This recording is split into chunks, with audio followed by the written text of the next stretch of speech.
Firstly, the use of force in a democratic setting is unconstitutional. Forcing people to vote undermines democracy itself. Hence, democracy is built on the ideas of freedom of choice. People should be free to choose who to lead them. Making it mandatory to vote is directly taking away this freedom. Any government that tries to apply the use of force becomes authoritarian, attacking the personal liberties of its citizens. This alone disqualifies the assertion. The credibility of any election is for people to be allowed to come out en masse on their own to vote. That's even allowed the government and international community to assess the extent to which that election was successful. Having said that, consider the kind of politician we have in this country and how politics is being practiced. Who are we making voting mandatory for?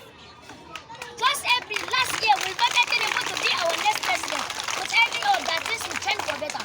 Upon signing him, the first bit of color he gave us was to remove the petroleum subsidy, throwing the whole nation who took in Obia into untold hardship.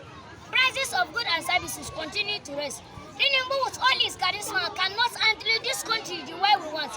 Presently, we are experiencing the capital of the menace, and as all this are happening, our lawmakers who have the constitutional power to call everybody to order, including President Deputy, particularly the Senate instant, they are busy budgeting for 160 million naira flashy cars, housing allowances. It is for God's sake.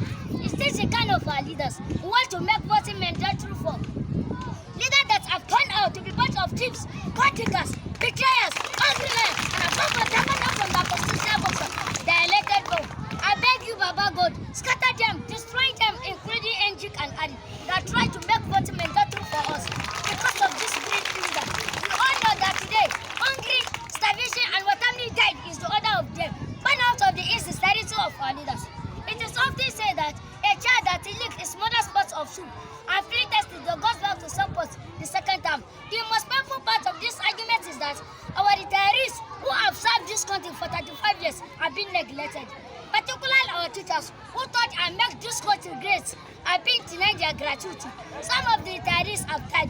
Some of them developed paralysis, while others on their sick bed as a result of inhuman attitudes of our government. Some of their children can no longer go to school because parents can afford paying their school fees again.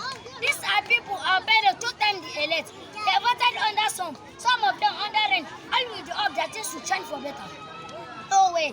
And some unscrupulous elements are somewhere agitating for mandatory voting, as if they are part of the changing of our greedy leaders. Oh, thunder, where are you? This is the time you are supposed to strike, so that you eliminate all of them, so that you have peace in our nation.